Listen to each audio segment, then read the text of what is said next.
জনের বুঝ অনুযায়ী তাদের কিতাবে সূচনামূলক আলোচনা ভিন্ন ভিন্ন করেছেন। যেমন ইমাম মুসলিম কিতাবুল ঈমান, ঈমানের আলোচনা দিয়ে কিতাব আরম্ভ করেছেন। ইমাম আবু দাউদ অনেক বড় মুহাদ্দিস, তার কিতাব পবিত্রতা, ওযু পবিত্রতা দিয়ে শুরু করেছেন। ইমাম ইবনে মাজাহ অনেক বড় মানুষ, বড় মুহাদ্দিস, আল্লাহর সুন্নাতকে মানতে, রাসূলের সুন্নাতকে মানতে হবে, এটা আলোচনা আগে হবে। এই আলোচনা দিয়ে তিনি তার কিতাব আরম্ভ করেছেন। মর্মে ইমাম বুখারী রাহিমাহুল্লাহ ইসলাম ধর্মের সূচনা কিভাবে হলো, ওহীর মাধ্যমে হলো। আল্লাহর নবী বয়স যখন 40 কাছাকাছি, তখন কেন জানি তাকে মানুষ সমাজে থাকতে ভালো লাগে না। কেন জানি তিনি নির্জনে থাকা ভালোবাসেন। পরিস্থিতি এমন হয়ে গেল, এক পর্যায়ে তিনি আর মানুষ সমাজে থাকতে চাইলেন না। তখন তিনি গারে হীরায় রাত দিন কাটাবে নির্জনে, এই জন্য তিনি বাড়ি ছেড়ে চলে গেলেন। কয়েকদিনের জন্য খাদ্য পানি বেঁধে নিয়ে যেতেন। খাদ্য পানি শেষ হয়ে গেলে আবার আসতেন। খাদিজা রাদিয়াল্লাহু তাআলা আনহা তার জন্য খাদ্য পানি প্রস্তুত করে দিতেন। হঠাৎ একদিন জিবরাইল আলাইহিস সালাম তার কাছে আসলেন নির্জনে। এসে চেপে ধরে বললেন, ইকরা, পড়ুন। উনি বলছেন, মা না বেকারি, আমি তো পড়তে জানি না। তো আবারও জিবরাইল বললেন, পড়ুন। তো আমাদের নবী মুহাম্মদ সাল্লাল্লাহু আলাইহি ওয়াসাল্লাম বললেন, আমি পড়তে জানি না। আবারও জিবরাইল আলাইহিস সালাম বললেন, পড়েন। ইকরা বিসমি রাব্বিকাল্লাযী খালাক, খালাকাল ইনসানা মিন আলাক। এই কয়েকটা আয়াত জিবরাইল আলাইহিস সালাম আমাদের নবী মুহাম্মদ সাল্লাল্লাহু আলাইহি সাল্লামের সামনে পেশ করলেন। তিনি ছিলেন নির্জনে, একাই। নির্জনে থাকা তিনি পছন্দ করেছিলেন। নির্জনের সুবাদে জিবরাইল আসলেন। ঘটনা ঘটল, মুহাম্মদ সাল্লাল্লাহু আলাইহি সাল্লাম স্ত্রী খাদিজার নিকটে এসে বললেন, জাম্মিলুনি জাম্মিলুনি খাশিতু আলা নাফসি। খাদিজা, তুমি আমাকে কম্বল দিয়ে জড়িয়ে ধরো, আমি মারা যাই নাকি, আমি নিজের ব্যাপারে আশঙ্কা করছি, আমার যে কি হয়। তখন খাদিজা রাদিয়াল্লাহু তাআলা আনহা বললেন, বলেন কি আপনি, আপনার মতো মানুষের উপরে কোনো দুর্ঘটনা আসবে, এটা হয় না। এই কথা বলে তিনি কয়েকটা কথা উল্লেখ করলেন। তাতে তিনি বললেন, আপনি অসহায় মানুষের খাদ্য যোগান, অসহায় মানুষের বোঝা বহন করেন, মেহমানকে খাওয়ার ব্যবস্থা করেন, আপনি সবসময় মানুষের বিপদ আপদে থাকেন, আপনার উপরে দুর্ঘটনা আসতেই পারে না, কাল্লা, কখনো নয়। খাদিজা রাদিয়াল্লাহু তাআলা আনহা যা বললেন,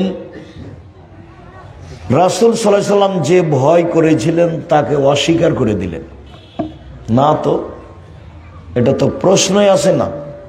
কি করে আপনি বলতে পারেন যে আমার যে কি হয়, আমি মারাই যায় নাকি? এমন মানুষ মারা যায় না। তাহলে পরিস্থিতিতে সবচেয়ে ভালো কাজ সমাজে কি ছিল, এইটা তিনি করতেন। তখন তিনি নবী নন, তখন তিনি অসহায় মানুষের পাশে থাকতেন, মেহমানের খাওয়ার ব্যবস্থা করতেন। এই কাজগুলো খাদিজার কাছে ছিল ব্যতিক্রম, ভিন্ন ধরনের ভালো মানুষের কাজ। স্বামী হিসাবে তাকে তিনি মূল্যায়ন করতেন, কিন্তু তিনি কি করতেন এটা তিনি আঁচও করতেন। খাদিজা রাদিয়াল্লাহু তাআলা আনহার বুদ্ধির অভাব ছিল না, পরিস্থিতি বুঝারও কোনো অভাব ছিল না। তারপরেও তিনি বললেন, চলেন আপনাকে নিশ্চিত করার জন্য আমার চাচার কাছে নিয়ে যাই। চলো। পরিস্থিতি জটিল হলে বড় মানুষকেও কোথাও যেতে হয়, পরিস্থিতি জটিল হলে বড় মানুষকেও কোথাও যেতে হয়। তো স্ত্রী বলছেন, চলেন নিয়ে যাই, সান্ত্বনা দেওয়ার জন্য আপনাকে অতিরিক্ত। চলো। নিয়ে গিয়ে বলছেন, দেখেন তো চাচা, আপনার ভাইয়ের ছেলের ঘটনা কি, ও কেন এভাবে বলছে। তো ওরাকা বলল যে, বলো তো কি হয়েছে তোমার। তো ঘটনা এই এই এই। তখন ওরাকা বলছেন, আরে সে তো নামুস, জিবরাইল, তোমার কাছে তো জিবরাইল এসেছিল, তোমাকে তো এলাকার লোক বের করে দিবে। তো তখন তিনি বলছেন, আওয়া মুখরে জিয়ে আমাকে বের করে দেওয়া হবে? আমার চাচা চাচি গ্রামবাসী আমাকে কত ভালোবাসে, তার হিসাবে নিয়ে আসা যাবে না, তারা আমাকে বের করে দিবে মানে? এই কথা আমি বুঝে নিতে পারছি না। তো ঠিক আছে, তাহলে বুঝো, আমি বলি, জিবরাইল জীবনে যার কাছে এসেছে তাকেই মানুষ এলাকা থেকে বের করে দিয়েছে। তুমি যে বলছো যে আমার আত্মীয় স্বজন, আমার চাচি, আমার চাচা, আমার গ্রামবাসী আমাকে জীবন দিয়ে ভালোবাসে আর তারা আমাকে বের করে দিবে, এটা কথা হলো? তো তুমি যে বিশ্বাস করো না, তো তোমাকে বলি, জীবনে যার কাছে জিবরাইল এসেছে তাকেই বের করে দেওয়া হয়েছে। তো তোমার কাছে এসেছে, তোমাকেও বের করে দেবে। তো আমি ওই সময়তে বেঁচে থাকলে তোমাকে সহযোগিতা করতাম। তো এই হলো ওহির সূচনা। ইমাম বুখারী রাহিমাহুল্লাহ তার কিতাব শুরু করলেন ইসলাম ধর্মের সূচনা দিয়ে, ওহির সূচনা দিয়ে। তাতে তিনি একটা অধ্যায় উল্লেখ করলেন, বাবু কাইফা কানা বাদুল্লাহি ইলা রাসূলিল্লাহ সাল্লাল্লাহু আলাইহি ওয়াসাল্লাম, আল্লাহর রাসূলের নিকট কিভাবে ওহির আগমন হলো, কিভাবে ওহির আগমন হলো। এইটা হলো ইমাম বুখারীর বুখারী গ্রন্থে প্রথম আলোচনা। যদিও তিনি 4টা হাদিস পেশ করেছেন, তার একটা হাদিসেই মাত্র ওহির আলোচনা আছে, বাকি হাদিসে ওহির আলোচনা নেই। তবে ওহি সম্পর্কে কিছু কথা আছে 4টা হাদিসেই। কিভাবে ওহির সূচনা হলো, তো আমি কাইফা কানা বাদু ওহি এগুলো নিয়ে আলোচনা না করে সামনের দিকে যাই, তোমার ওস্তাজিরা সময়ে লম্বা আলোচনায় জানাবে কিভাবে ওহির আগমন আমাদের নবীর কাছে হলো। এইটা হলো ইমাম বুখারীর অধ্যায়, এইটাকে সামনে রেখে উনি কিছু বলবেন। তো অধ্যায়কে সামনে রেখে উনি একটা কোরআন মাজিদের আয়াত পেশ করলেন একবারে সূচনাতেই, বাবটা অধ্যায়টা উল্লেখ করেই একটা আয়াত, ইন্না আওহাইনা ইলাইকা কামা আওহাইনা ইলা নূহিন ওয়ান নাবিয়িনা মিন বাদিহি। নিশ্চয় আমি মুহাম্মদ সাল্লাল্লাহু আলাইহি সাল্লাম আপনার নিকট ওহী করেছি যেভাবে নূহ এর নিকট এবং নূহের পরবর্তী নবীগণের নিকট ওহী করেছিলাম। আপনার নিকট সেভাবেই করেছি যেভাবে অতীতের নবীগণের নিকট করেছিলাম। প্রথমত ইমাম বুখারী বলতে চাইলেন যে অতীতের নবীগণের কাছে যেগুলো ছিল সেইগুলো হাদিসের মতোই কথা ছিল, বা নবীর কথাগুলি অতীতের নবীর কেতাবের মাধ্যমে জিবরাইলের মাধ্যমে যা এসেছে তেমনি। এখানে ইমাম বুখারী ওহী মাতলুর আলোচনা করতে চাননি, যেগুলো জিবরাইল সরাসরি পড়েন, যার নাম কোরআন মাজিদ। এইটা ইমাম বুখারী এখানে বলতে চাননি, কেননা ইমাম বুখারীর উদ্দেশ্য কোরআন মাজিদ নিয়ে আলোচনা করা নয়। ইমাম বুখারীর লক্ষ্য উদ্দেশ্য হলো হাদিস নিয়ে আলোচনা করা।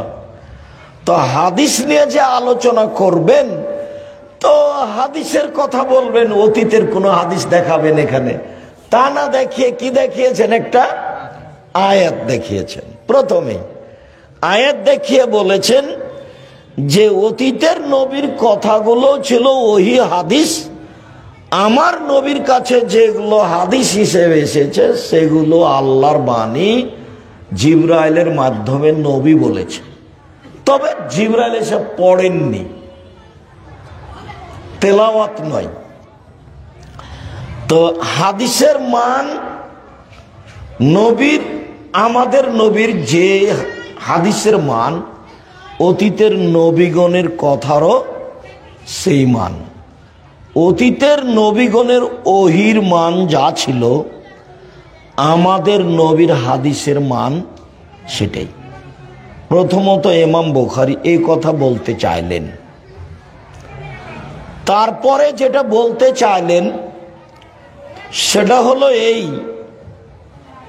যে আপনার উপরে বিধান যেটা আল্লাহ দিয়েছেন, সেই বিধানের সূচনা হয়েছে নূহ আলাইহিস সালামের উপরে। নূহ আলাইহিস সালামের আগে যারা ছিলেন তাদের উপরে কোনো বিধান ছিল না। পাপ করলে কি হবে, নেকি করলে কি হবে, কিভাবে সালাত, কিভাবে সিয়াম, এইরকম বিধান নূহ আলাইহিস সালামের আগের নবীর উপরে ছিল না, যার কারণে তাদের কোনো বিধানও পাওয়া যায় না। যা পাওয়া যায় তা মোটামুটি নূহ আলাইহিস সালাম থেকেই পাওয়া যায়। তা আমাদের উপরে যেমন হালাল হারাম বিধান আছে, তো অতীতের নবী নূহ আলাইহিস সালামের উপরে তেমন হালাল হারাম বিধান ছিল। ওর পূর্বে কোন নবীর উপরে এরকম বিধান ছিল না, যার কারণেই ইমাম বুখারী এই আয়াতটা বাছাই করেছেন যে আপনার ওহী হলো নূহ আলাইহিস সালামের ওহীর মতো। আয়াতটা পেশ করে আল্লাহর কথা বললেন যে আল্লাহ আমাদের নবীকে বললেন আপনার কাছে ওহী করেছি যেমন ওহী করেছিলাম নূহের নিকটে এবং তার পরবর্তী নবীগণের নিকটে। এরপরে আমরা এই আলোচনা ছেড়ে দিই। আমাদের সংক্ষিপ্ত তিনটা আলোচনা আছে। তার প্রথম আলোচনা এইটা যে ইমাম বুখারী রাহিমাহুল্লাহ তার কিতাব আরম্ভ করেছেন ওহী দিয়ে। ধর্ম কিভাবে চালু হলো তার সূচনা দিয়ে। তারপরে একটা হাদিস চয়ন করেছেন ইমাম বুখারী। সেই হাদিসটার ব্যাপারে উনি বলছেন হাদ্দাসানা, আমাদেরকে হাদিস শুনিয়েছেন আল হুমায়দি ও আব্দুল্লাহ ইবনে জুবায়ের। আর হুমায়দি বলেন আমাদের সামনে হাদিস পেশ করেছেন সুফিয়ান ইবনে ওয়াইনা। সুফিয়ান সাওরি নয়নি, সুফিয়ান ইবনে ওয়াইনা। সুফিয়ান ইবনে ওয়াইনারই ছাত্র হুমায়দি, 20 বছরের হুমায়দি ছাত্র সুফিয়ান ইবনে ওয়াইনা। সুফিয়ান ইবনে ওয়াইনা বলেন আমাদের সামনে হাদিস পেশ করেছেন ইয়াহইয়া ইবনে সাঈদ আল আনসারী। ইয়াহইয়া ইবনে সাঈদ আল আনসারী বলছেন আমাকে বলেছেন মুহাম্মদ ইবনে ইব্রাহিম আত-তাইমি, শুধু আমাকে বলেছেন। এ হলো গরীব, এ হলো হাদিস গরীব। আমাকে বলেছেন মুহাম্মদ ইবনে ইব্রাহিম আত-তাইমি। মুহাম্মদ ইবনে ইব্রাহিম আত-তাইমি বলেন যে তিনি নিজে আলকাম ইবনে ওয়াক্কাস থেকে শুনেছেন, এটাও গরীব। আলকাম ইবনে ওয়াক্কাস আল-লাইসি বলেন আমি উমর ইবনে খাত্তাবকে বলতে শুনেছি। এবার সাহাবীর কাছে চলে গেলেন, এবার সাহাবীর কাছে চলে গেলেন। উমর ইবনে খাত্তাব বলেন মিম্বারের উপরে বক্তব্য দিতে গিয়ে, মিম্বারে উঠে বক্তব্য দিচ্ছিলেন, তখন তিনি বক্তব্যের কোন এক পর্যায়ে বললেন যে সামি'তু রাসূলুল্লাহ সাল্লাল্লাহু আলাইহি ওয়াসাল্লাম ইয়াকুল, আমি আল্লাহর নবীকে বলতে শুনেছি। তিনি বলছিলেন ইন্নামাল আমালু বিন্নিয়াত, নিশ্চয় মানুষের কর্ম নির্ভর করে তার নিয়তের উপর। আব ভালো তো জগৎ ভালো, নিয়ত ভালো তো সব ভালো। এখানে আটকা পড়েছিল আটমুল মাদ্রাসার কিছু লোক যারা আশেপাশে থাকে। কেন কিভাবে তা আমার জানা নাই, জানা আমার প্রয়োজনও নেই। ইন্নামাল আমালু বিন্নিয়াত, মানুষের আমল নির্ভর করে কিসের উপরে? নিয়তের উপরে। নিয়ত ভালো তো সব ভালো, নিয়ত খারাপ তো সব খারাপ।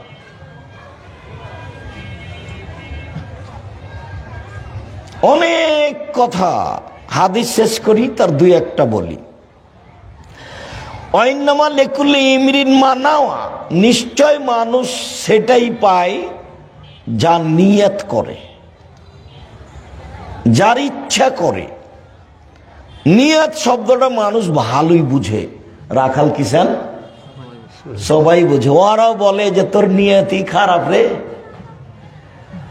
তোর মাকসাদই খারাপ, দুটাই আরবি, কিন্তু মানুষে বুঝে যে তোর নিয়ত খুব ভালো, তোর ভাগ্য ভালো। ওয়াইন্নামা লিকুল্লি ইমরিন মা নাওয়া, মানুষ যেটা নিয়ত করে সেটা পায়। কথা শেষ হয়ে গেছিল, তারপরে আবারও বলছেন মূলত ব্যাখ্যা, ফামান কানাত হিজরাতুহু ইলা দুনিয়া ইউসিবুহা, কেউ যদি বাড়ি ত্যাগ করে টাকা ইনকাম করব মনে করে, তো সে পাবে, কম পাক আর বেশি পাক।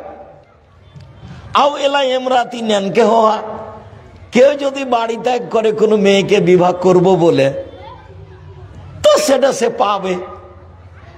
তাহলে একটা মেয়েকে বিবাহ করার কথাটা এই বাক্যে আসা কেমন হয়, মানে কেমন লাগে যেন। তো এই ঘটনা একটা এরই সাথে আছে। ঘটনা একটা, মক্কা থেকে লোক চলে গেছিল মদিনায় একটা মেয়েকে বিবাহ করার জন্য। সে লোক রাসূলের কাছে যে ইসলাম গ্রহণ করে, তখন ওই কথাটা এরই সাথে জমা ধরে গেছে। তো ফাই হিজরাতুহু ইলা মা হাজারা ইলাইহি, অতএব মানুষের যেদিকে হিজরত হয়, বাড়ি ত্যাগ করা হয়, সেটাই সে পায়। ইব্রাহিম আলাইহিস সালাম বলছেন আমি আমার প্রতিপালকের উদ্দেশ্যে দেশ ত্যাগ করলাম, মানে আর আমি ইরাকে থাকবো না, ইরাকে আর আমি থাকবো না।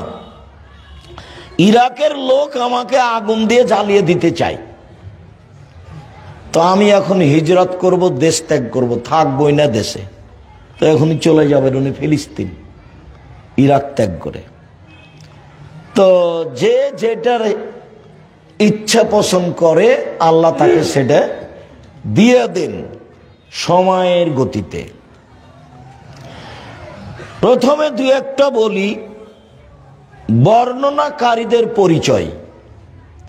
প্রথম আলোচনা যে ইমাম বুখারী আল হুমায়দিকে চয়ন করলেন কেন,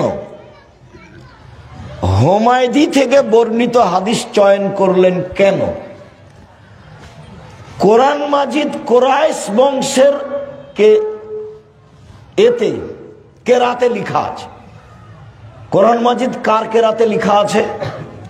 কুরাইশ বংশের। কেরাত তো সবাই বুঝবেন না, মানে আরবি পড়ার যে অক্ষর। তো একই অক্ষর চাঁপাইনবাবগঞ্জের লোকেরা বলছে যে কুণ্ঠে গেছিলি, কত ভারী করে বলছে, দন্তান্ন ঠকে এক জায়গাতে বলছে। আর বগুড়ার বলছে যে কুথে গেছিলি বা কৃষক গেছিলি, ওকে হালকা করে দিয়েছে, অক্ষরই নাই। ওরা অক্ষর বেশি করেছে আর এরা অক্ষর কমিয়ে দিয়েছে। তো ওটাও বাংলা ভাষা, এটাও বাংলা ভাষা।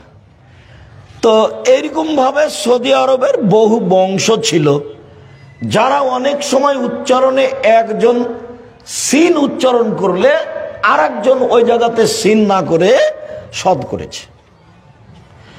একজন কেউ হামজা উচ্চারণ করেছে, তো ওই জায়গাতে আর একজন আর এক বংশ কি করেছে, আইন উচ্চারণ করেছে। তো এইভাবে 7টা ভাষা হয়ে গেছে কোরআন মাজিদ যেভাবে অবতীর্ণ হয়েছে তাতে। তো যখন উসমান রাদিয়াল্লাহু তাআলা আনহু কোরআন মাজিদ একটা রাখলেন, সব জ্বালিয়ে দিলেন, তখন কোনটা লিখা হয়েছিল, বহাল বহাল রাখা হয়েছিল কোনটা? কুরাইশেরটা। কেন? মুহাম্মদ সাল্লাল্লাহু আলাইহি ওয়াসাল্লাম হচ্ছেন কুরাইশের, অতএব এই বংশের কেরাতটাই কি করা হোক, বহাল রাখা হোক। ওরা যেখানে হামজা পড়েছে হামজা থাকবে, কেউ যদি আইন পড়ে থাকে তো হবে না। ওরা যেখানে সিন পড়েছে সিন থাকবে, কেউ যদি সদ পড়ে থাকে তো সেটা হবে না। ওরা যদি জয় পড়েছে তো সেটা জয়ই থাকবে, অন্যরা সেখানে কেউ ত পড়েছে তো ওটা নিবে না। এখন কোরআন মাজিদ যেটা আছে সেটা কাদের আছে? কুরাইশদের। বাকিগুলো জ্বালিয়ে দেওয়া হয়েছে আগুন দিয়ে। তো ইমাম বুখারী বলছেন যে অত্র হাদিসে 5 জন রাবি আছে। 2 জন হলো মদিনার আর মক্কার, আর 3 জন হলো মদিনার। প্রথম 2 জন হলেন মক্কার আর শেষের 3 জন হলেন মদিনার। তো হুমায়দি মক্কার এবং কুরাইশের। হুমায়দি হচ্ছেন মক্কার বাসিন্দা এবং কুরাইশ বংশের। তো সব সময় ইমাম বুখারীর খালি লক্ষ্যটা থাকে চূড়ান্ত সঠিকটা গ্রহণ করার। চূড়ান্ত সঠিক যেটা, সূত্র যেখানে হোক না কেন, চূড়ান্ত সঠিক যেটা। একটা কথা তোমাদের মনে রাখি, কোন কোন হাদিস বুখারীতে 36 থেকে 40 বার এসেছে। তো যতবার এসেছে ততবার শব্দ পরিবর্তন আছে। এটা হলো ইমাম বুখারীর ব্যতিক্রম দক্ষতা, মানে একই শব্দ দিয়ে তিনি বারবার আনেননি। আর এই ইন্নামাল আমালু বিন্নিয়াত এই হাদিসটা 6 বার এসেছে। এই হাদিসটা বুখারীতে 6 বার এসেছে। তবে এর চেয়ে বেশি শব্দ এসেছে অন্য কোন জায়গায়। এখানে কিছু শব্দ বিলুপ্ত আছে। তো হাদিস শাস্ত্র যেটা কুরাইশ বংশের, সে লোক দিয়ে তিনি গ্রহণ করেছেন এবং মক্কার। তারপরে হুমায়দি আব্দুল্লাহ ইবনে জুবায়ের সবার পরিচিত মানুষ। 75টি হাদিস ইমাম বুখারী গ্রহণ করেছেন হুমায়দি থেকে। তারপরে হলেন সুফিয়ান ইবনে ওয়াইনা, একজন আছেন সুফিয়ান সৌরি, আর একজন আছেন সুফিয়ান ইবনে ওয়াইনা। দুইজনই খুব বড় বড় বিদ্বান। তবে সুফিয়ান সৌরি কিছু মাযহাব অবলম্বন করেন, যেটা তিরমিজিতে বিস্তারিত সময়ে সময়ে পাওয়া যাবে। তিরমিজি বড় শাইখ দিয়ে পড়াতে হয়। তিরমিজির লেখক ব্যতিক্রম মুহাদ্দিস পৃথিবীর, সারা দুনিয়া ওর মধ্যে ঢুকে রেখেছে। তো সুফিয়ান সৌরির ছাত্র হচ্ছেন হুমায়দি, যিনি 1 নম্বরে আছেন। এনারা দুইজনই মক্কার মানুষ। তারপরে হলেন ইয়াহইয়া ইবনে সাঈদ আল আনসারী। ইয়াহইয়া ইবনে সাঈদ আল আনসারী মদিনার মানুষ। তার বিদ্যা বুদ্ধিতে কোনো প্রকার সন্দেহ বা কারো আপত্তি নেই। আপত্তি নেই কথাতে একটা চট করে কথা মনে পড়লো, বলে রাখি তোমাদের। বর্ণনাকারীদের কোন চরিত্র, কারো যদি এমন কোন চরিত্র প্রমাণ পেয়েছে যে স্টলে বসে চা খেতে থেকেছে, মানুষের সাথে বসে চা খেয়েছে, এটাকে বলা হয় খেলাফুল মরুয়াত, ভদ্রতা বিরোধী কর্ম। এরকম আচরণ যদি কোনো বিদ্বানের থেকেছে, ইমাম বুখারী তার হাদিস নেননি। ভদ্রতা বিরোধী কর্ম। হাদিস পড়ান যিনি, তিনি এখানে স্টলে বসে চা খাবেন, এই শিষ্টাচার, এই অভ্যাস, এই আচরণ তাকে ছাড়তেই হবে। জামিয়া সালাফিয়ার ভিতরে চায়ের স্টল আছে, সবকিছু আছে। আমাকে ওই পাশ দিয়ে গেলে বসতে বলে, তখন সে দেখো ফাঁকি দিয়ে চা বিক্রি করিও না, এটা বলতে এসেছি। কেউ অভিযোগ করলে এখানে থাকতে পাবা না। আমি তোমার চায়ের স্টলে বসে চা খাবো, এই জন্য আমি আসিনি। তাকে বলা হয় খেলাফুল মরুয়াত, ভদ্রতা বিরোধী কর্ম। 5 জন বর্ণনাকারী আছে অত্র হাদিসে। কারো ব্যাপারে কোনো প্রকার ভুলে যাওয়া, কোনো দোষ ত্রুটি, ভদ্রতা বিরোধী আচরণ, মানুষের সাথে লেনদেনে মিথ্যা, গ্রামবাসী তার উপরে মিথ্যারোপ করেছে, কেউ খারাপ মন্তব্য করেছে, এরকম কোনো প্রমাণ নেই। তারপরে হলেন মুহাম্মদ ইবনে ইব্রাহিম আত-তাইমি আর আলকামা ইবনে ওয়াক্কাস। খুব বিচক্ষণ মানুষ, ফকিহ, কোরআন হাদিসের সারমর্ম কি তা খুব ভালো বুঝতেন। তো তিনি সাহাবী না তাবেঈ, এই নিয়ে বিদ্বানদের 2 মত আছে। আগেরগুলো সবাই তাবেঈ, হুমায়দি থেকে শুরু করে 4 জন সবাই তাবেঈ। তাবেঈ মানে সাহাবীদের অনুসারী যিনি, আর সাহাবী মানে নবীকে নগদ দেখে অনুসারী যিনি। সাহাবী মানে নবীকে নগদ দেখে অনুসারী যিনি, আর তাবেঈ মানে সাহাবীকে দেখে থেকে অনুসারী যিনি, আর তাবেঈ মানে তাবেঈকে দেখে চলেছেন যিনি। তো অত্র হাদিসে 5 জন রাবি আছে, বর্ণনাকারী। তার 4 জনই হলেন তাবেঈ, আর একজন তাবেঈ না সাহাবী তা নিয়ে মতভেদ আছে। আব্দুল্লাহ মিন্নাতুল বারিতে তাবেঈ নয়, এটাই চূড়ান্ত সিদ্ধান্ত দিয়েছে। খুব তথ্যবহুল আলোচনা মিন্নাতুল বারি, বুখারীর ব্যাখ্যা, একবারে ভিন্ন ধরনের তথ্যবহুল আলোচনা। আলবানী যে 4টা হাদিসকে জয়ীফ বলেছেন বুখারীর, এমন লিখা হয়েছে, পড়লে মনে হবে যে আলবানীর বড় ভুল হয়ে গেছে, এরকম মনে হবে। তো আলকামা ইবনে ওয়াক্কাস আল-লাইসি বিচক্ষণ রাবি। রাবিদের ব্যাপারে মোটামুটি কথা শেষ করলাম। তারপরে হলো ইন্নামাল আমালু বিন্নিয়াত। ইন্নামাল আমালু বিন্নিয়াত, এই হাদিসটি ইমাম বুখারী কেন নিয়ে আসলেন? আলোচনা তো ওহির, তো এখানে তো ওহির কোনো কথা নেই, যার কারণে একচাটিয়া বিদ্বানগণ বলতে চেয়েছেন যে ছাত্র শিক্ষক সবাই যেন নিয়তটা ঠিক করে নেয়।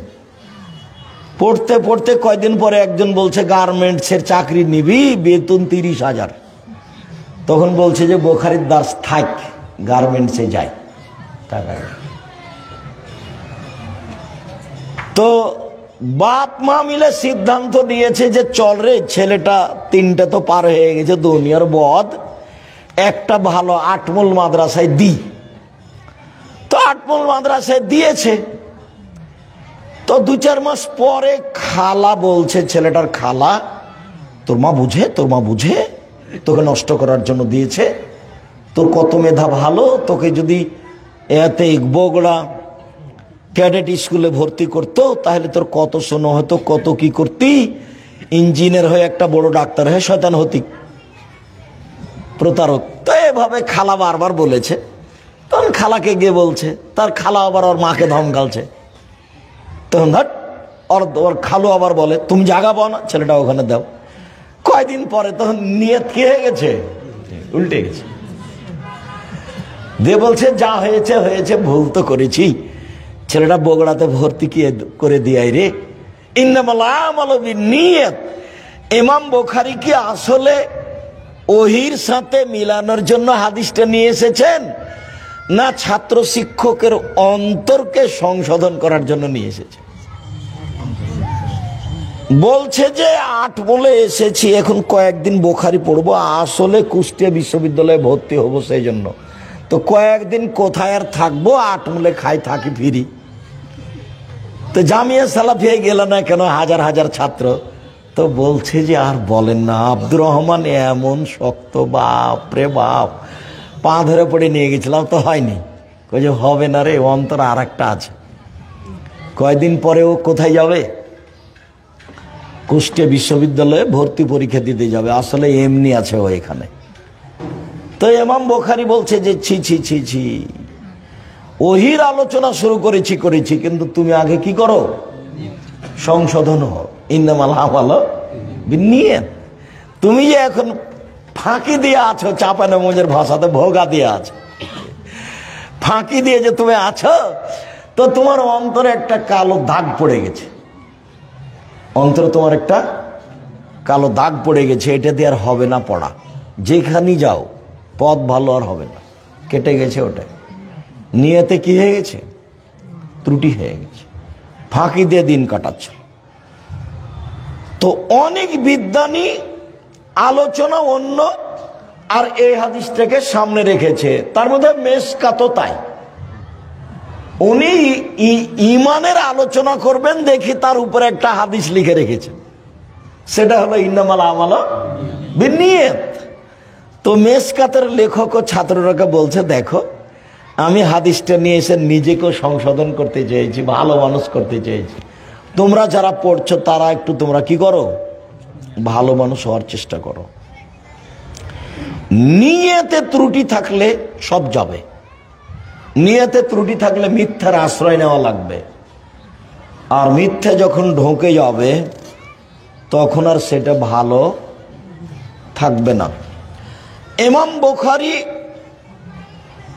ওহী দিয়ে আলোচনা শুরু করেছেন আর তাওহীদ দিয়ে আলোচনা শেষ করেছেন।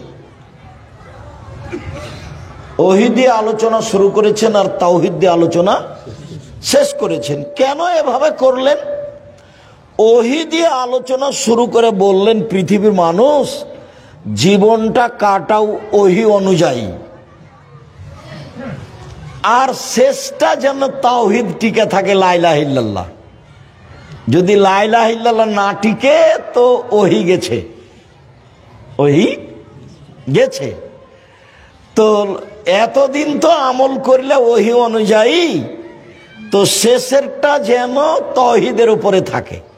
মান কানা আখিরু কালামি লা ইলাহা ইল্লাল্লাহ ফাদাখালাল জান্নাহ। কারো যদি বাক্য হয় শেষ কালেমা লা ইলাহা ইল্লাল্লাহ, তো সে জান্নাতে চলে গেছে, তাহলে তাওহীদ আছে। সেই জন্য ইমাম বুখারী ওহী দিয়ে আলোচনা শুরু করলেন আর তাওহীদ দিয়ে শেষ করলেন কেন? ওহী হলো অন্তরের বিষয়, ওহী হলো অন্তরের বিষয়, আর তাওহীদ হলো বাস্তবতার বিষয়। ওকে বলতে হবে লা ইলাহা ইল্লাল্লাহ। অন্তরে ত্রুটি থাকলে ওহী কেটে যাবে। সেই জন্য ইমাম বুখারী ওহী দিয়ে শুরু করেছেন আর তাওহীদ দিয়ে শেষ করেছেন।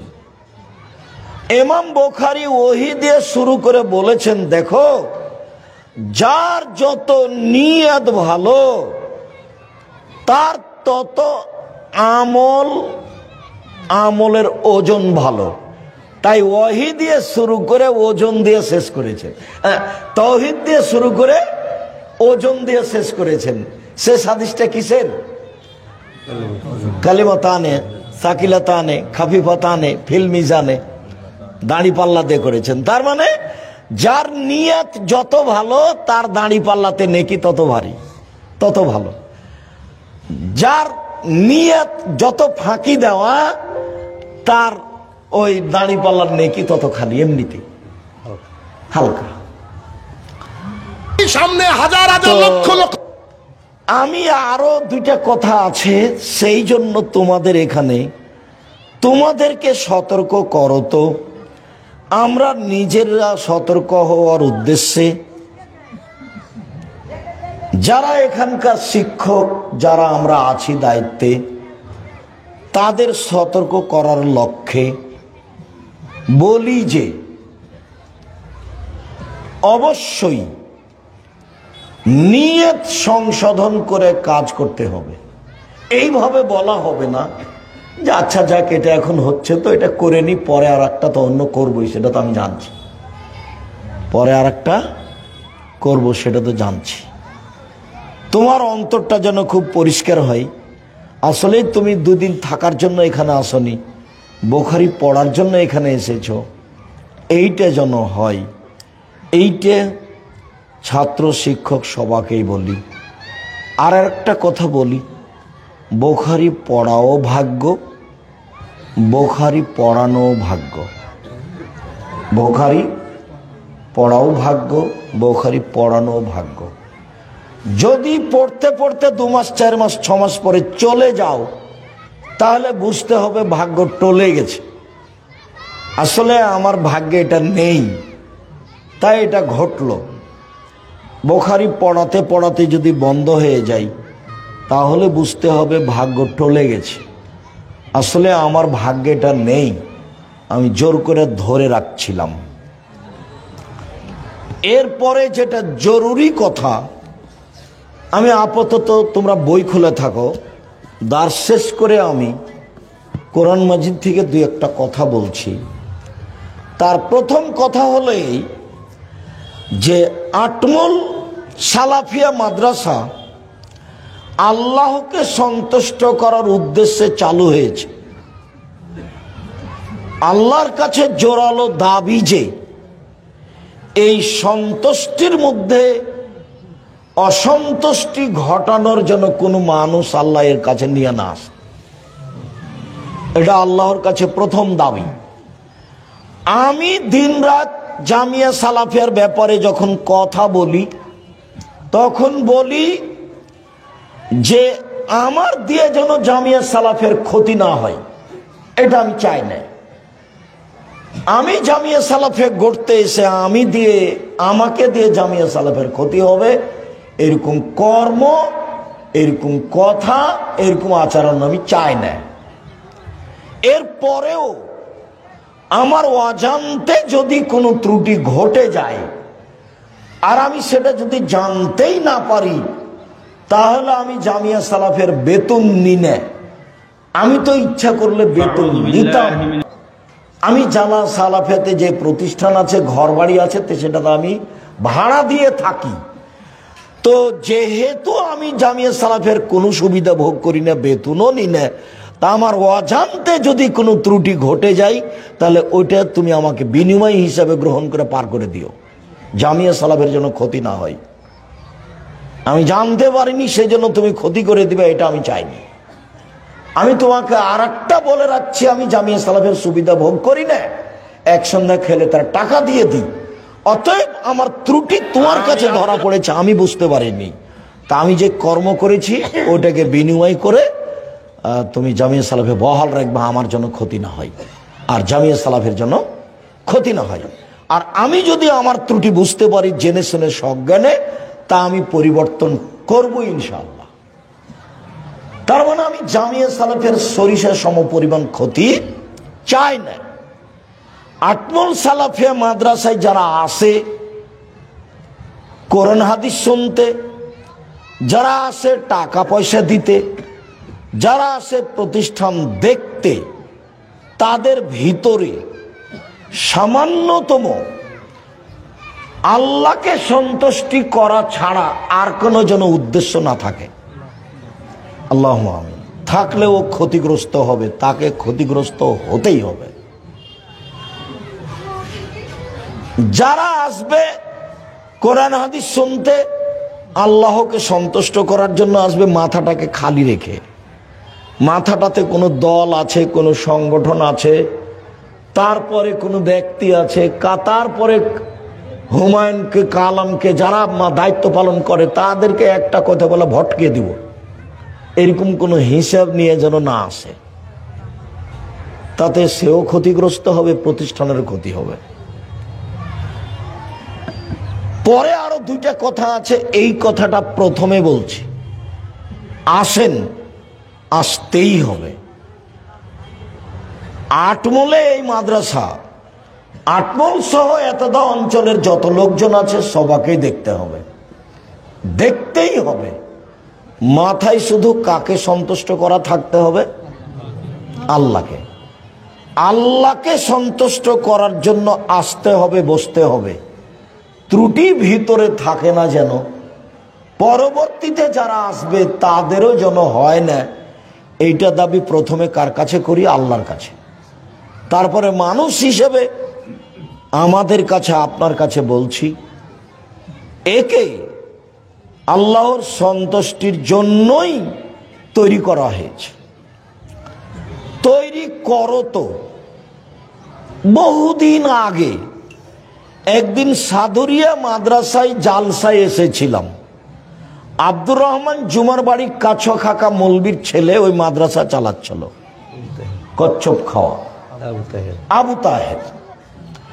সেখানে গিয়ে দুইজন মানুষ দেখা করেছিলেন, নূর মোহাম্মদ মাস্টার আর খয়বার হাজি আব্দুর রাজ্জাক। আটমূলে একটা মাদ্রাসা করতে হবে। তখন আমি বললাম, আপনি কি করেন আর আপনি কি করেন? তো তাদের পরিচয় দিল। তো সেইখানে কিছু বৈঠকে কথা হলো। তারপরে একদিন আসলাম, তাহলে এইখানে মাদ্রাসা করতে হবে। আসি, খাই, খালি কার বাড়িতে নেই, কার বাড়িতে খাই? নূর মোহাম্মদ। আর নূর মোহাম্মদ সর্দার, নূর মোহাম্মদ সর্দার হলেন নানা, মানে বলি আমরা নানা, আর ওনার স্ত্রী হলেন নানি। তো নানা আর নানি, নানির বাড়ি রান্না বান্না খাই আর এই গল্প করি আর সময় কাটাই যে কিভাবে মাদ্রাসা করতে হবে। গড়তে ভাবতে ভাবতে ভাবতে পরবর্তীতে আরো আয়সা যোগ হলো। যারা তব ভাই আসলেন, আরো যারা আলাউদ্দিন মাস্টার, আব্দুল লতিফ মাস্টার, ওনারা সব আসলেন, দিয়ে 5-6 জন হয়ে গেল। সূচনা হলো 2 জন দিয়ে, বৈঠক 2-3টা হলো 2 জন দিয়ে, আর আমি আছি ফাও, এমনি আমিও আছি একবারে সূচনা থেকে প্রথম দিন। তো ঠিক আছে, করা লাগবে। সিদ্ধান্ত হলো, শিক্ষক ঠিক করলাম আবুল কালামকে, আর একজন কি নাজমুলকে দিও, ওকে পাঠালাম এখানে। হ্যাঁ, নাজমুলকে আগে পাঠালাম, দিয়ে চালু করা হোক। কোনটা? ঘরের 2 তলাতে ছাত্র থাকতো না, ঘরে, ওটা চালু করা হবে। জি, বাকি ইতিহাস লাগবে না, শুধু সূচনাটা এই যে দারুল উলুম দেওবন্দ একজন মাওলানা কাসেম নানদবি চালু করেছিলেন একটা চাল দিয়ে। দারুল উলুম দেওবন্দে একটা চাল আর 6টা খুঁটি। কাসেম নানদভী হলেন পরিচালক শিক্ষক, আর হুসাইন আহমদ মাদানী হলেন ছাত্র। যে হুসাইন আহমদ মাদানী 50 বছর যাবৎ 45 বছর যাবৎ বুখারী পড়িয়েছে। তো 6 জন ছাত্র দিয়ে চালু। আর একটা কথা আছে যেটা আমি বিশ্বাস করি না, সেটা বিদাতি কথা, যে কাসেম নাদৌরি স্বপ্নে দেখলেন, তারপর এখানে এসে এই জায়গাটাতে এর নাক দিয়ে টানেন, শ্বাসটান, খালি গন্ধ আছে, খালি সেন্ট আছে, সেন্ট আছে। কিসের সেন্ট রে? হাদিসের সেন্ট। বলে মাদ্রাসা খুলতে হবে। এইগুলো কথা ঠিক নয় বলে আমি মনে করি। তো উনি চালু করেছিলেন একটা চাল দিয়ে। দেওবন্দ একটা চাল দিয়ে 6টা খুঁটি দিয়ে চালু হয়। তো এটাও সেভাবে চালু হয়েছে। কোনো দিন তারা ভুল অক্ষরে কাসেম নাদবীকে ভুলেনি। নবী নয় যে নবী বলে ডাকে।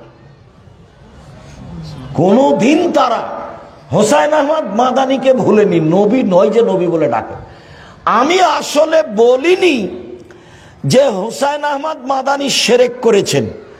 জজ আমাকে যখন বলল সিলেট সুনামগঞ্জ কোর্টের, ও ভুল বলল, কিন্তু আমাকে কথা বলা নিষেধ করা আছে, তাই আমি বলতে পারিনি। আমি বলেছি যে এটা শিরক, এটা শিরক, এটা শিরক। হুসাইন আহমদ মাদানী যেখানে ডালিম গাছের নিচে বুখারী পড়াতেন, পরবর্তী শিক্ষকেরা বলতেন যে বরকতের জন্য ডালিম গাছের নিচে বুখারী পড়তে যেতে হবে একদিন। আমি বলেছি এটা শিরক। কথা বুঝতে পারোনি? আমি বলিনি যে হুসাইন আহমদ মাদানী মুশরিক, এ কথা আমি বলিনি।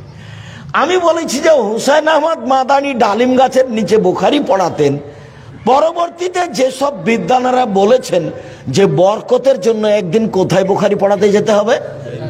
ডালিম গাছের নিচে। আমি এটাকে শিরক বলেছি। তো জজ আমাকে বলছে, ছাত্তা মসজিদের ওখানে জজ আমাকে বলছেন যে আপনি বলেছেন হুসাইন আহমদ মাদানী মুশরিক। তা আমি কেউ এখন তার বলতে পারি না যে না, আপনি ভুল বলছেন। কেননা উকিল আমাকে বলেছে যা বলবেন মুখ খুলবেন না, যা বলবে খালি আপনি শুনবেন। এদের নাম জজ, হাকিম। হাকিম নড়ে তো হুকুম নড়ে না, একটা ঘটে যেতে পারে। তো তারা কোনোদিন স্মরণে তাদেরকে ভুলেনি। তাদের একটা দোয়া বরকত আছে, যখনই ভিন্ন কিছু ঘটবে তখন আল্লাহর অসন্তুষ্টি নেমে আসবে। যখনই আল্লাহর অসন্তুষ্টি নেমে আসবে তখন আপনার শত চেষ্টা ব্যর্থ হবে, শত চেষ্টা ব্যর্থ হবে। আর আরেকটা কথা, যে কাজের জন্য লাগে অধিকার। যেমন আমরা তব ভাইয়ের ছেলেকে পূর্ণ অধিকার দিয়ে রেখেছি, বাবা তুমি প্রতিষ্ঠানটা দেখো, ভাবো, চিন্তা ভাবনা করো, প্রতিষ্ঠান ভালোভাবে গড়তেই হবে। তো স্বাধীনতাই চেয়েছে মুসা আলাইহিস সালাম ফেরাউনের কাছে গিয়ে। স্বাধীনতার খুব দাম। একবারও বলেননি মুসা ফেরাউনকে যে ইসলাম কবুল করে, ইসলাম গ্রহণ করেন। বলেন এক আল্লাহ, বলেন এক আল্লাহ, এ কথা মুসা বলেননি। দেখেন 1 মিনিট বলি, এই চলো এক, চুপ থাকো। মুসা আলাইহিস সালাম আল্লাহ যখন মুসাকে বললেন যে ফেরাউনের কাছে যান আপনি, তো মুসা বললেন যে আমি সাবলীল ভাষায় ভালো করে কথা বলতে পারি না। তখন আল্লাহ বললেন যে আমি ওটা ঠিক করে দিচ্ছি, আপনি বলেন রব্বি ইশরাহ লি সাদরি ওয়া ইয়াসসির লি আমরি ওয়াহলুল উকদাতাম মিন লিসানি ইয়াফকাহু কাওলি। যেতে হবে, যান, আমি ওটা ঠিক করছি। তখন মুসা আলাইহিস সালাম বলছেন, দেখেন ফেরাউনের পক্ষ থেকে আমার উপরে একটা হত্যার অভিযোগ আছে, আমি কিন্তু এক থাপ্পড় দিয়ে একটা মানুষ মেরে পালিয়ে এসেছি, ও কিন্তু আমাকে মারবে। তখন আল্লাহ বলছেন যে ঠিক আছে, আমি আপনার সাথে আছি, আমি আপনার সাথে আছি। তো মুসা আলাইহিস সালাম বলছেন না, আমি একাই যেতে পারবো না, আমার ভয় হচ্ছে। এরপরে কি হবে তাহলে? বলে আমার ভাইকে সাথে দেন। ঠিক আছে, দিলাম। সব কথা আল্লাহ মুসার মেনে নিলেন। এইবার দুইজন চলে এসেছেন ফেরাউনের কাছে, ফিরআউনা ফাকুলা, দুইজন এসে বলছেন ইন্না রাসূল রাব্বিল আলামিন, আমরা হচ্ছি বিশ্বজগতের প্রতিপালকের পক্ষ থেকে রাসূল, আন আরসেল মানা বানি ইসরাইলা, বানি ইসরাইল আপনাদের দাস দাসী হিসাবে আছে, ছেড়ে দেন। আব্দুল্লাহর বক্তব্যই এটা, গোলাম হয়ে জাতির কাছে বসবাস করতে রাজি নই, গোলাম হয়ে একদিন বাঁচতে চায় না। মুসা বলছেন যে আমার সম্প্রদায়কে ছেড়ে দিতে হবে। আগে তো এসে বলবে বল লা ইলাহা ইল্লাল্লাহ বল, এই কথা না বলে কি বলছেন, আমার লোকজন ছেড়ে দেন। যুগ যুগ ধরে মুসা আলাইহিস সালামের সম্প্রদায়ের বানি ইসরায়েলেরা দাস দাসী হিসেবে আছে। সারাদিন পুরুষকে কাজ করে নেই বা যখন তখন পুরুষদের হত্যা করে, আর বানি ইসরায়েলের নারীদের সাথে অন্যায় করে এবং বাড়িতে দাসী হিসাবে রাখে। শতাব্দীর পর শতাব্দী, শতাব্দীর পর শতাব্দী, কাল কাল ধরে চলছে। তো মুসা আলাইহিস সালাম বলছেন ছেড়ে দেন এদেরকে। তো এই কথা বলতে ফেরাউনের খুব ব্যাঘাত, আতে ঘা লেগেছে। তখন ফেরাউন বলছে আলাম নুরাব্বিকা ফিনা, কি ব্যাপার, তোমাকে আমি লালন পালন করিনি ওয়ালিদান শিশুকালে, অলাবেস্তা ফিনা নুমরেকা সিনিনা, তুমি বহুদিন আমার মাঝে ছিলে না, আমার সামনে এসে এভাবে কথা বলো, মানে আমার লোকজনকে ছেড়ে দেন, এই কথা তো যেমন তেমন নয়, এটা মুখের ওপরে বলা, লিখিত ভাবেও নয়, স্মারকলিপি নাই এখানে, নগদ ছেড়ে দেন। তখন ছোট থেকে শুরু করেছে ফেরাউন তাকে সামনে, তোমাকে আমি লালন পালন করিনি, তুমি আমার বাসায় বহুদিন ছিল না, ফালতা ফালাতাকা আল্লাতী ফালতা, তুমি একটা কর্ম করেছো, যা তুমি করেছো, তুমি তোমার কর্ম করেছো, এক থাপ্পড়ে মানুষ মেরেছো, ওয়ান্তা মিনাল কাফিরিন, তুমি বড় অকৃতজ্ঞ। এটা মুখের উপরে ফেরাউন বলল মুসাকে, মুসা বললেন একটা, ফেরাউন বলল আর একটা। তো এইবার মুসা বলছেন যে কালা ফাল তুহা এদাউয়ানা মিনাদ দাল্লিন, হ্যাঁ আমি এক থাপড় দিয়ে মানুষ মেরেছি, তখন আমি ভ্রান্ত পথে ছিলাম। ফারাত্ত মিনকুম, তোমার ভয়ে আমি দেশ ছেড়েছি। লাম্মা খিফতুকুম, যখন তোমার আশঙ্কা তোমাকে মারবা। ফাওয়াহাবা লি রাব্বি হুকমান, আমার প্রতিপালক আমাকে জ্ঞানে গুণে পূর্ণ করেছেন। ওয়া জালানি মিনাল মুরসালিন, আমাকে নবী করেছেন। ওয়া তিলকা নিয়ামাতুন তামুন্নুহা, আর এই যে তুমি বললে ছোট থেকে লালন পালন করেছি, এই করেছি, তুমি আমার প্রতি অনুগ্রহ করেছ, অনুগ্রহ করে তুমি খোটা দিয়েছ। আনাবাত্তা বানি ইসরাইলা, এই সুবাদে তুমি বানি ইসরাইলকে দাস দাসীতে পরিণত করেছ, তুমি বড় উদ্ধত স্বৈরাচার সীমা লঙ্ঘন করেছ। এটা মুসা আলাইহিস সালাম বললেন। যখন বললেন যে তুমি উদ্ধত স্বৈরাচার সীমা লঙ্ঘন করেছ, তখন ফেরাউন হত্যার সিদ্ধান্ত নিল। যা হলো হলো। তো কাজের জন্য স্বাধীনতা লাগে, আর একজন যদি এসে হাত খেলায় তাহলে সে কাজ কখনো সুন্দর হবে না। প্রত্যেকটা মানুষ যারা কিছু করতে চায় তারা যেন জাতির কাছে স্বাধীনতা নেয়। স্বাধীনতা না থাকলে কিছু করতে পারবে না। এটা এক। প্রথমত ভুল কিছু করলে আল্লাহ অসন্তুষ্ট হলে একটাও টিকবে না। দুই, সূরা ইউসুফে আছে যে যখন ইউসুফ আলাইহিস সালামের কাছে সরকারিভাবে লোক পাঠানো হলো যে আপনাকে সরকার ডেকে পাঠিয়েছে আর আপনাকে জেলে থাকতে হবে না, তখন ইউসুফ আলাইহিস সালাম বললেন না, আমি জেল থেকে বের হব না যতক্ষণ পর্যন্ত জুলাইখা জাতির সামনে না বলেছে যে অন্যায় আমি করেছি, ইউসুফ করেনি। জুলাইখাকে জাতির সামনে কি বলতে হবে? অন্যায় আমি করেছি, ইউসুফ করেনি। তো আমাদের নবী তো যা বললেন বললেন যে ইউসুফের ধৈর্য আমার চেয়ে কত বেশি, যে ও বলছে যে আমি জেল থেকে বের হব না। আমি যদি থাকতাম তাহলে লোকজনকে বলতাম চলো চলো চলো, আমাকে বের করে নিয়ে চলো, সরকারের কাছে যাই। আমাদের নবী মুহাম্মদ সাল্লাল্লাহু আলাইহি ওয়াসাল্লাম বলছেন। তো ইউসুফ তো বের হলেন না। তো ইউসুফ এখন বলছেন যে কেন আমি বের হলাম না, লেলাম আন্নিলাম এখনো বিল গাইবে, জুলাইখার স্বামীকে জানতে হবে আমি তার অজান্তে বিশ্বাসঘাতকতা করিনি। আমি জুলাইখার স্বামী আমাকে এখানে থাকতে দিয়েছে, খেতে দিয়েছে।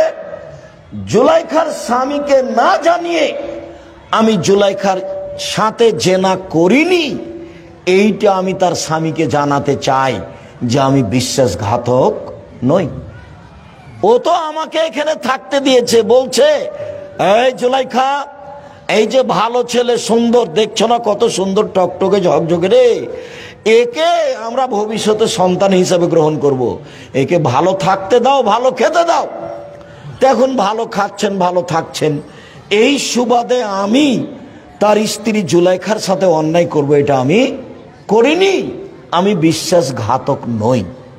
মর্মে আমি কল্যাণের আশায়, আটমল সালাফিয়া মাদ্রাসার ভিত্তি ছিল একবারে আল্লাহকে সন্তুষ্ট করার লক্ষ্যে, সামান্যতম কোনো স্বার্থ ছিল না ভবিষ্যতেও যেন কোনো মানুষ স্বার্থ নিয়ে আটমল সালাফিয়া মাদ্রাসায় না আসে। আমি আমার পক্ষ থেকে জোরালোভাবে অনুরোধ জানাচ্ছি আর উদ্বুদ্ধ করত বলছি যে আল্লাহর কাছে খালেস অন্তরে দোয়া করতে হবে যে আল্লাহ তুমি আটমল সালাফিয়া মাদ্রাসাকে কবুল করো, আমিন। আর ওদের হাতে রাখো যাদের হাতে থাকলে এই প্রতিষ্ঠান নিখুঁত অবস্থায় আল্লাহর সন্তুষ্টিতে থাকবে। হঠাৎ করে আটমল সালাফিয়া মাদ্রাসা এখানে ধপ করে পড়ে যায়নি। এটা কিভাবে গড়ে উঠেছে সবাইকে মনে রাখতে হবে। আর আল্লাহ কোনো কাজ কারো ধপ করে দিয়ে দেন না, সময় দিয়ে দেন। দীর্ঘ সময় ধরে আল্লাহর সন্তুষ্টিতেই যারা চেষ্টা চালিয়েছে তারা এ পর্যন্ত নিয়ে এসেছে। যারা চেষ্টা চালাচ্ছে তারা অনেক পর্যায়ে পৌঁছে দিয়েছে, ভবিষ্যতে আরো ভালো থেকে ভালো পর্যায়ে পৌঁছানোর চেষ্টা করবে ইনশাআল্লাহ। মর্মে প্রত্যেক ব্যক্তিকে অন্তরটা পরিষ্কার, ইন্নামাল আমালু বিন্নিয়াত, এই হাদিসের প্রতি আমল করো তো আল্লাহকে সন্তুষ্ট করার আশায় প্রতারণা, বিশ্বাসঘাতকতা অন্তরে না নিয়ে এসে একমাত্র খালেস অন্তরে কাজ করতে হবে। আল্লাহ সন্তুষ্ট থাকলে কাজ হবে ইনশাআল্লাহ।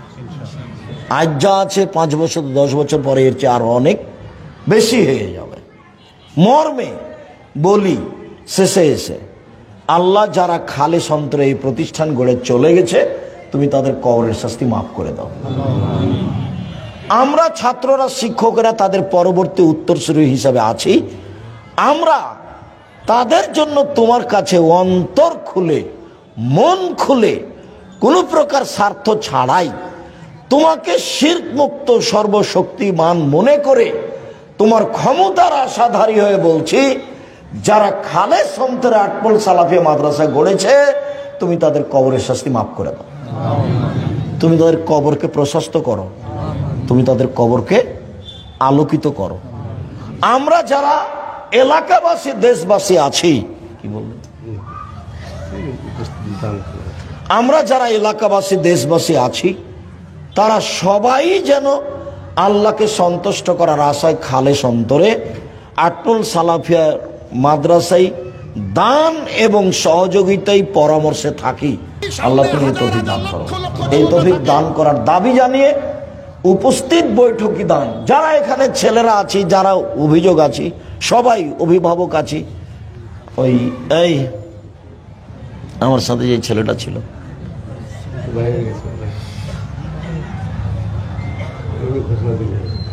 না,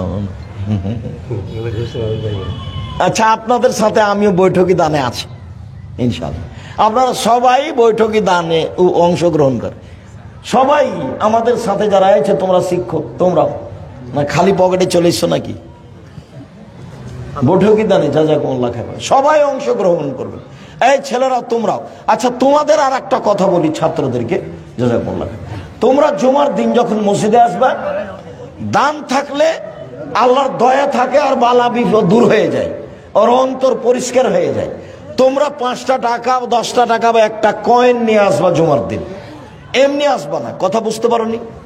জুমার দিন 10টা টাকা বা 5টা টাকা, মহিলারা যারা আছেন, এই মেয়েরা আমাদের কারা আছো, তোমরা উপস্থিত বৈঠকে দান নাও, যে যেটা দিবে, যে যেটা হাতে নিয়ে এসেছে। খালি যাওয়ার সময় জিলাপি কিনে নিয়ে যাবে, খারাপ অভ্যাস। জিলাপি ওভাবে কিনা হবে, অন্যদিন কিনতে হবে। যার যতটুকু সহজ সম্ভব, জাযাকুমুল্লাহ খায়র, বারাকাল্লাহ, আল্লাহ আইজাকুমুল্লাহ বিকালিমাতিল্লাহি তাম্মা মিন কুল্লি শাইতানিন হামুন কালাইনুল্লাহ, আল্লাহ ফাক্কিহু ফিদ্দীন, আল্লাহ আলামুল হিকমা। জি, আমি দোয়া বৈঠকে শেষ দোয়া পড়বো, তখন উঠবেন। তার আগে চলে যাওয়াটা, বৈঠক শেষ করাটা যেন আপনার সফলতা না হয়। আমি কথা শেষ করব, তখন আপনি যাবেন। আর দানে অংশগ্রহণ করবেন, হোক কম 10 টাকা হোক। যদি ভুলে চলে এসেছি কারোর কাছে, নিয়ে 10 টাকা দিবেন, 2000, 1000, 5000, 50 টাকা, যেভাবে যেটা দান করবেন। এ তো একেবারে জিরোর উপরে শুরু হয়েছে। এখন তো মাশাআল্লাহ আলহামদুলিল্লাহ, এখন তো আপনাদের মন বড় করতে হবে। যারা মেয়েরা আছো তোমরা দেখো, সহযোগিতা নাও। আমরা মাদ্রাসায় যাকাত, ওসর এবং সদকা দান করি, কিন্তু কমিটি সবাই একাত্র করিয়া জমা করেন। উক্ত জমা টাকা খরচ করিয়া আমাদেরকে খাওয়ান। উক্ত দাওয়াত কি খাওয়া যাবে? মসজিদের টাকা ব্যতীত সব টাকা একসাথে থাকবে, সেটা যাকাত হোক আর দান হোক। পরিচালনায় যারা থাকবে তারা সব টাকা একসাথে করে রাখবেন। মসজিদের টাকা ব্যতীত ওই টাকা এখানে নিয়ে আসা যাবে না। তারপরে যখন এটা দেওয়া হয়েছে, তখন এটা প্রতিষ্ঠানের টাকা। প্রতিষ্ঠান যদি আপনাকে খাওয়ায়, আপনি ইচ্ছা করলে খেতে পারেন, আপনার মন চাইলে খেয়ে টাকা দিয়ে দিবেন। আমিও প্রতিষ্ঠানের খাই, কিন্তু টাকা দিয়ে দিই। যখন এটা চলে এসেছে, তখন এই টাকার মালিক যারা, তারা এটা খরচ করবে। তারা যদি খাওয়ায়, আপনি এসে খাবেন, আপনার শান্তি তৃপ্তি না আসলে আপনি টাকা দিয়ে দিবেন, বা আপনি টাকা দিবেন, এটা আমি পছন্দ করি। আমি নিজে দিই, একদিনও খাই না টাকা। এমনকি স্টলে যে যারা যে চা ফতোয়া বৈঠকে বসে, ওরা যে চা খাওয়ায়, মাঝে মধ্যে আমি টাকা দিয়ে দিতে, দেখো চা কিনতে 10 পয়সার কিনা আছে। জাযাকুমুল্লাহ খায়র। মসজিদের টাকা ব্যতীত দান, সাদকা, ওসর সব একসাথে থাকবে, খালি মসজিদটা ভিন্ন থাকবে। এইটা যারা সভাপতি সেক্রেটারি আছে তারা বলবে।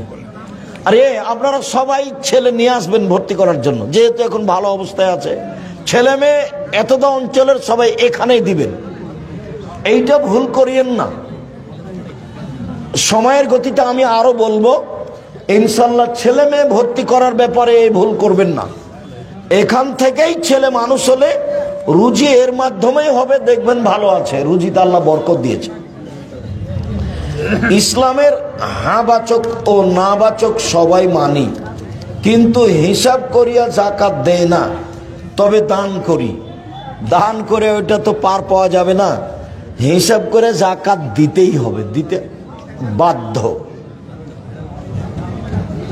শোয়ার দোয়াগুলি কি শোয়ার আগে বসিয়া পড়িব না শোয়ার পর পড়িব? যেভাবে ভালো লাগে বসে বসে পড়ে শোন, আর না হলে শুয়ে গিয়ে পড়েন। ডান কাতে পড়বেন। পড়ার ঘটনাটা, দোয়াটা ডান কাতে শুয়েই প্রমাণ হয়।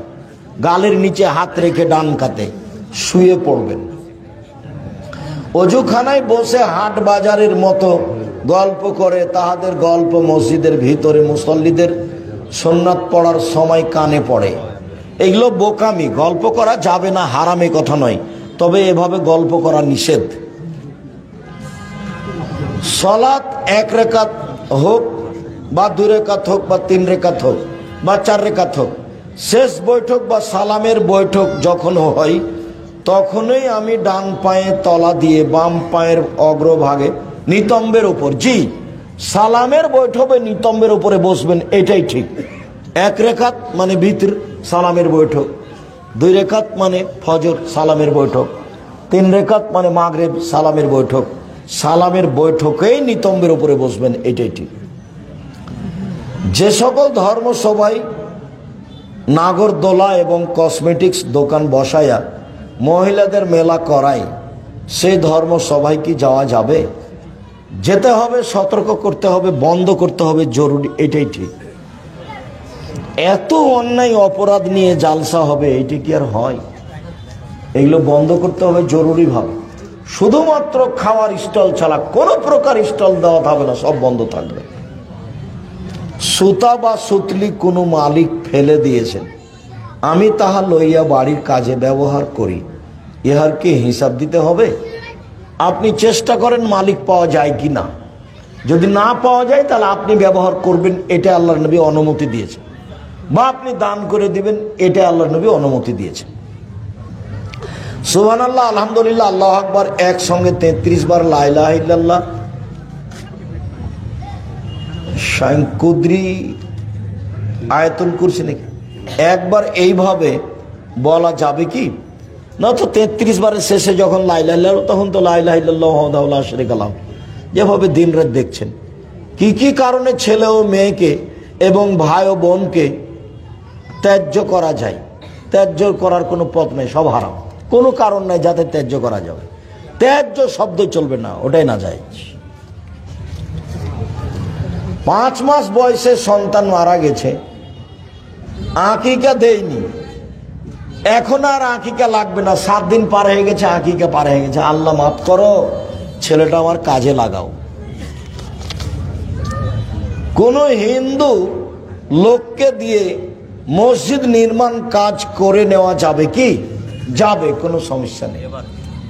যদি কোনো মুসলমান মিস্ত্রি না পাওয়া যায়, হিন্দু কাজ করতে পারে। হিন্দুকে মসজিদের খুঁটিতে বেঁধে রাখা হয়েছে, বুখারী মুসলিমের হাদিস।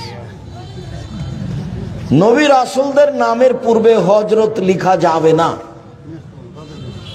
আল্লাহ আমাদের নবীকে ডাকেন মোহাম্মদ বলে, মোহাম্মদ, আর জিবরাইল আমাদের নবীকে ডাকেন মোহাম্মদ বলে, আর সাহাবীগণ ডাকতেন আল্লাহ রাসূল বলে। আল্লাহ রাসূল দিয়েছেন, আল্লাহ রাসূল খেয়েছেন, আল্লাহ রাসূল করেছেন। আর ভারত বাংলাদেশের জনগণের হুজুরে পাক সাল্লাল্লাহু আলাইহি সাল্লাম বলেছেন, হুজুরে পাক। এগুলো একটা চলবে না, হাজরাত হুজুর সব না জায়েজ। এগুলোর অর্থ হলো নবী মরেনি, উপস্থিত আছে। হাজরাত শব্দই চলবে না। আসসালামু আলাইকুম। মুসাফির মসজিদের মাইকে বক্তব্য দিয়ে আদায় করে না, টাকা দিয়ে দিতে হবে। দিন প্রচারের তাহলে আলোচনা সাপেক্ষে হতে হবে। মসজিদে দিন প্রচার করা যায়, ওই আদায় করার জন্য বক্তব্য দিবে, ওকে বলো তুমি গ্রামে চাও। প্রতিষ্ঠানের স্বার্থে, মসজিদের স্বার্থে মসজিদের মাইকে বক্তব্য হবে। হাঁসের ডিম মুরগির তলে দিয়ে বাচ্চা তোলা যাবে নাকি? যাবে। এই জন্য যে পশু পাখির ওপরে বিধান নেই, হালাল হারাম বিধান মানুষ এবং জিনের উপরে। এটা গুরুত্বপূর্ণ কথা। মানুষে বলছে যে একটা গাভীর বাচ্চা যখন ষাঁড় বাচ্চা বড় হয়েছে, তখন সেই ষাঁড়টাকে দিয়ে সেই গাভীকে আবার ভরণের বিষয়টি নিয়ে গেছে, ষাঁড় দেখানো বিষয়টি নিয়ে গেছে। তো এটাই তো এই গাভীরই বাচ্চা ষাঁড়, তাহলে এটা জায়েজ না জায়েজ? তো হ্যাঁ, মাথা খারাপ হয়ে গেছে, ঠিকই তো, এটা কেমন হয়ে গেল? এলাও বোকামি। পশু প্রাণীর উপরে বিধান নেই। হালাল হারামের বিধান কার উপরে? মানুষের উপরে। একটা ছাগল কুকুরের দুধ খেয়ে বড় হয়েছে, এটা হালাল না হারাম? নগদ হালাল, বলে রুচি, সেটা তোমার ব্যাপার। আমি বলেছি যে কচ্ছপ খাওয়া যায়, তখনই এক লোক কচ্ছপ ধরে নিয়ে বাড়ি চলে গেছে। তোর বউকে বলছে যে কচ্ছপ রান্না করো, খাবো। তখন বউ বলেছে যে তোমার সংসার করবো না, এই যে গেলাম। আব্দুর রাজ্জাক সাহেব, এই যে বলেছেন আপনি, আর অবাক কথা, কচ্ছপ আমি জায়েজ বলেছি, আপনাকে খেতে বলেছি, রুচি হলে খাবেন। তো হাঁসের ডিম মুরগির তলে দিয়ে বাচ্চা উঠানো যায়, কোনো সমস্যা নেই। সন্দেহ করাটাই হারাম, বিধান পশু প্রাণীর উপরে নেই। মোরগ কি সরানো যাবে? মানে কি? ও পেরাই করা, মানে ওই এটা অন্ডকোষটা বের করা যাবে, ওতে সুবিধা থাকলে করতে পারে। খাসিরও যা, মোরগেরও তাই, ওতে গোস্তের স্বাদ হয়, করতে পারে, কোনো সমস্যা নেই।